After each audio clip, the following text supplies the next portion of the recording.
Hi, everybody. Welcome to Goddess Garden Book Chat. I'm your host, 11 Goddess, and as always, we're diving into my library. Specifically, though, I do borrow books, but one from the library, the other from Audible. And Audible has been lending me quite a few good books. I really like their dramatizations, where there's a lot of background, a lot of atmosphere to accompany some of the stories that they bring to life.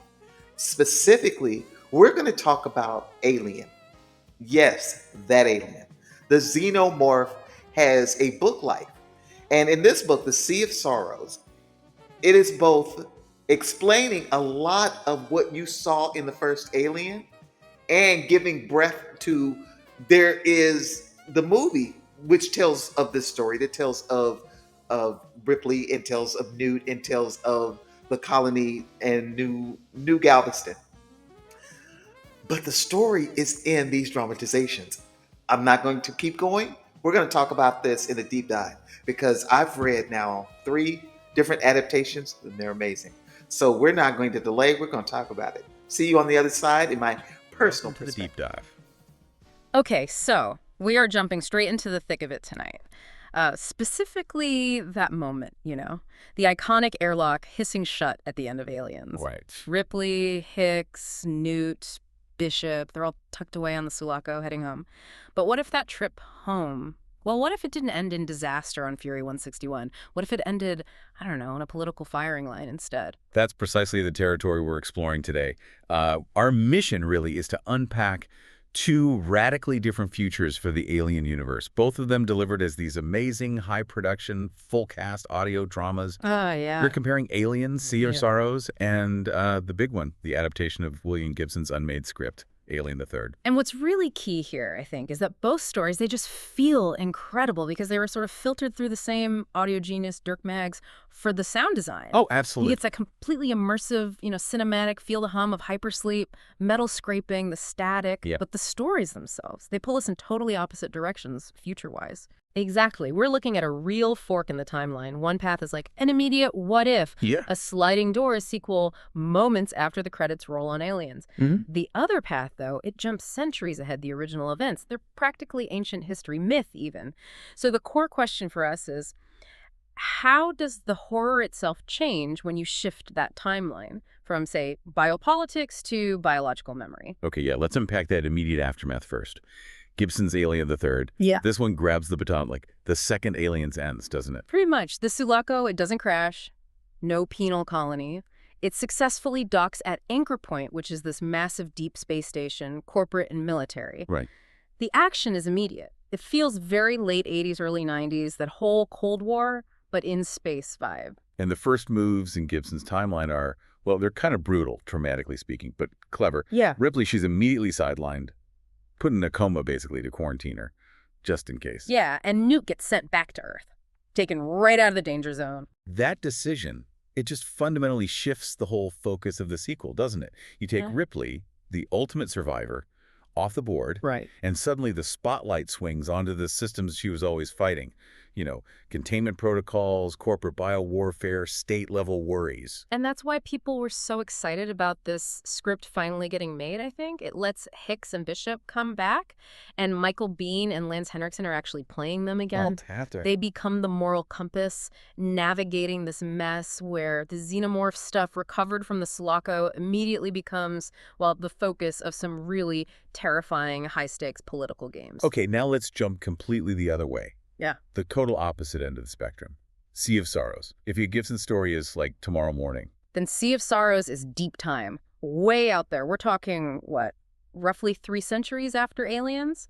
It's also set after those other audio novels, Out of the Shadows and River of Pain. 300 years. Wow. That's a huge leap. It's staggering. I mean, think about the gap between, say, the Roman Empire and us now. That's the kind of distance we're talking. The original Ripley story. It's faded into legend, almost like a religious text or something. The setting reflects that. Totally. It's LV-178. It's been terraformed, renamed New Galveston, and this new colony is built literally right on top of the old, abandoned Weyland-Yutani mines from centuries before. What's so fascinating about that huge time jump, I think, is the implication that the company, Weyland-Yutani, Yeah. after maybe centuries of collapsing, facing regulations, rebranding, it just eventually comes back. It just reforms. Like corporate greed is just this constant force in the universe, an institution that refuses to die. It says something about human stubbornness, maybe, or just history repeating itself. But before we dive deeper into the themes, we should probably quickly clear up the numbering thing, Yeah. as both are called 3, right? Oh yeah, that's super confusing if you just see the title. It really is. So Gibson's Alien the Third is called that because it was the script from 1987 meant to be the third movie, the one they didn't make. It's the alternate path. Whereas Sea of Sorrows, that's book 3 specifically in Audible's trilogy of these audio dramas. It follows the 2 that focus more on Ripley's daughter, Amanda. Yeah. So it's a chapter marker for the audio series, not really about its place in the film timeline. Okay, got it. Let's get into the themes then, that duality you mentioned, because this is where it gets really interesting, I think. Sea of Sorrows, it seems to lean into that classic franchise obsession. Corporate evil just keeps coming back. Corporate recidivism. The sources called it industrial dread. It is. It's the horror of repetition, isn't it? The company, doesn't matter what century it is, doesn't matter if they change the name, they always circle back to Special Order 937. Right. Secure the specimen, all other considerations secondary. Crew expendable. Exactly. Monetize the outpost, weaponize the life form, and let the colonists, usually the poorest ones, do the dying. It's cynical. It's this persistent institutional failure. But if the company is just doing the same thing again 3 centuries later, does Sea of Sorrows risk just feeling like a rehash of the first 2 films? Does that massive time jump bring a new kind of horror? Well, that's the clever twist in Sea of Sorrows. The xenomorph itself isn't just framed as like a monster reacting anymore. It's presented more as an ecosystem with recall. An ecosystem with recall, what does that mean? It means it's like this collective biological intelligence. And it's been patiently learning how to hunt the Ripley family line specifically through genetic memory, passed down across generations of xenos. Wait, hold on. Genetic memory. So the xeno hive is like consciously evolving its strategy over centuries based on Ripley's actions. That's chilling. It is. It's not just killing you, it's processing your entire family history as a threat vector and adapting. It remembers Ripley. Precisely. It's like biological memory is the universe's answer to corporate stubbornness. The colony, New Galveston, it's like a trap built over centuries, just waiting until the hive's biological history decides it's your family's turn again. Okay, wow. Now contrast that with Gibson's Alien the Third, which you said frames the xenomorph not as this deep-time biological memory thing, but as an immediate strategic asset. The danger is systemic. Political. Yeah. Exactly. The focus instantly shifts to biopolitics, and there's this arms race heating up between competing power blocks. Right, you mentioned it's not just Weyland-Yutani this time. No. Gibson introduces this really interesting geopolitical rival, the socialist U.P.P., the Union of Progressive Peoples. So now you've got 2 superpowers, think capitalism versus communism, but in space, both absolutely desperate to grab the xenomorph material recovered from the Sulaco and weaponize it first. That totally changes the stakes, doesn't it? It's not just one rogue corporation anymore. It's 2 massive state structures potentially about to unleash this thing, maybe even on each other. Yes. And the threat pivots. It becomes less about corporate greed, although that's still there, and more about the arms race itself. The script explores things like airborne genetic infection, human xeno hybridization experiments, black ops lab leaks designed to destabilize the other side. It sounds much more contemporary almost. That's why the analysis we looked at calls Gibson's script the sharper thought experiment. It really taps into modern anxieties, doesn't it? Biotechnological hubris, engineered pandemics, state power trying to control or unleash biological threats. It shows very plausibly how the Xeno stops being just a monster and becomes, actual government policy. Yeah, that shift from deep space creature feature to near-term biopolitical thriller. It feels less like sci-fi from the 80s and more like something ripped from today's headlines almost. The whole Anchorpoint setting, the bureaucracy, the lab leaks, suddenly feel disturbingly immediate. So, okay, the themes are radically different. Corporate repetition versus state strategy. What does this do to the characters? Let's start with Sea of Sorrows. The protagonist is Alan Decker. That's right, Alan Decker. He's an ICC regulator. That's the Interstellar Commerce Commission. Think of him like a space OSHA inspector or maybe a government watchdog. He shows up on New Galveston.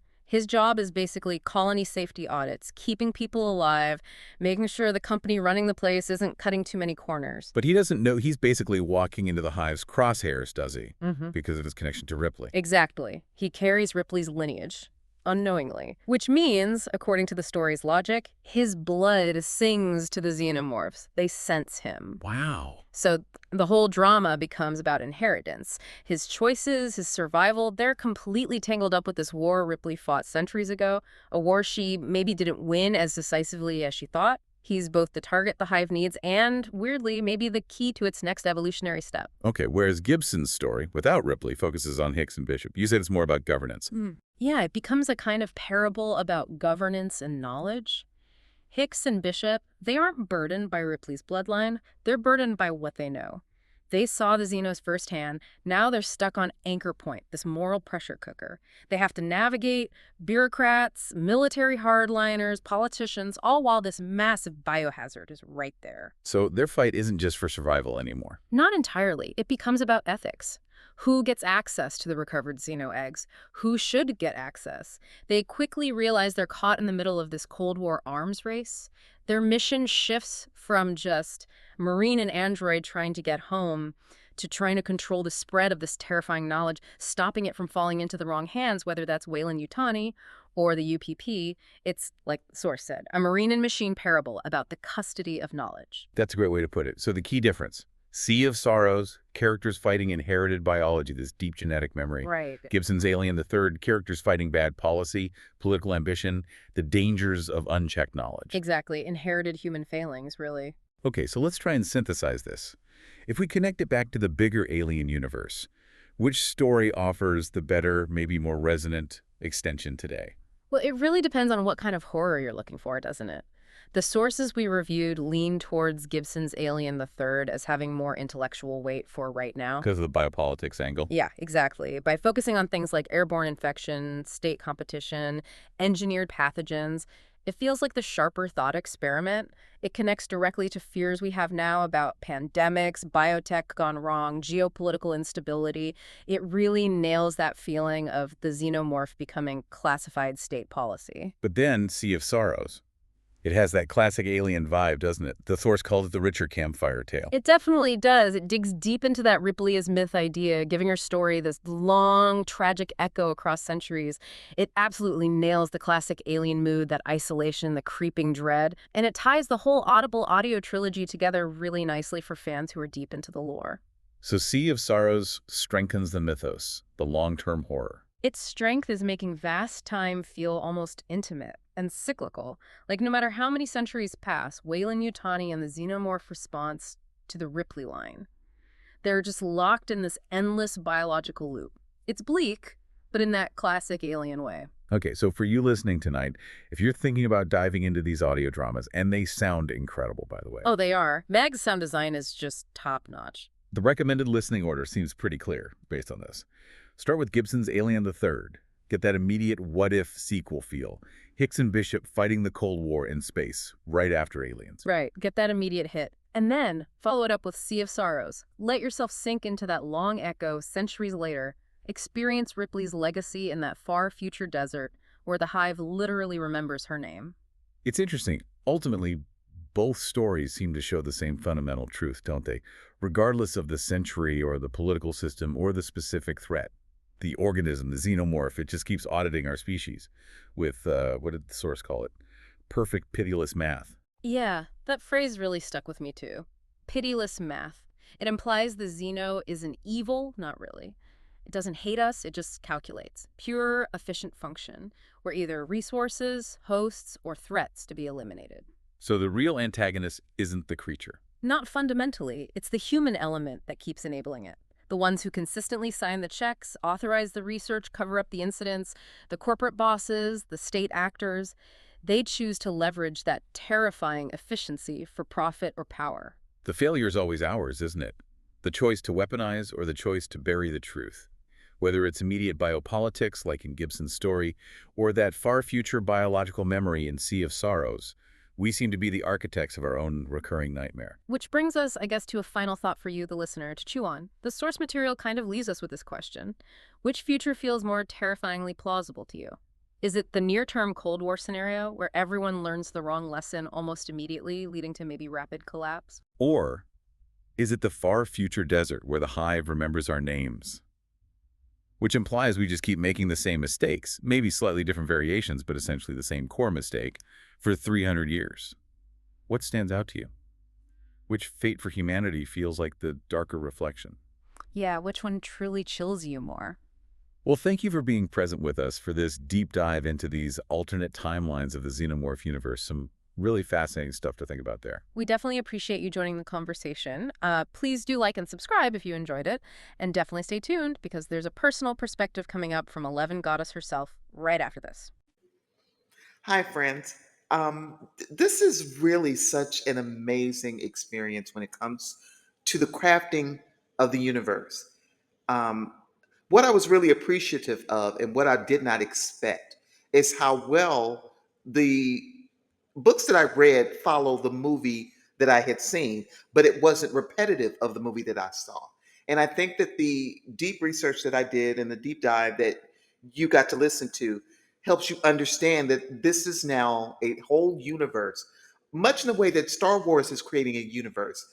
I don't know that it'll be that extensive, but it is definitely giving you a long term view of both what happened in the past all the way into 3 generations into the future. I have read all of these books. They not are all for borrow. You can't get all of these on loan, but I did manage to secure a couple. I did buy two, and the other two I think were loan options. And again, bringing attention to their two threes, I think I thoroughly explained that reason through that deep dive as to why they exist and what purpose they serve. It is a series for a fan of that entire experience. It's worth going on because there's a story there. Of course, you've seen the movies, but putting this into the understanding of Alien will completely round out the experience. It makes it far more horrifying, in many ways realistic, because it's about greed, and it's about greed at the expense of the human beings who are not even aware that this is what they're doing.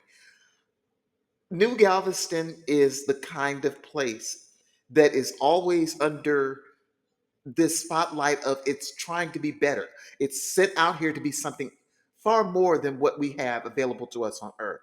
But in actuality, that's never the purpose. The purpose is never told to the people who are put in this position, and that experience resonates.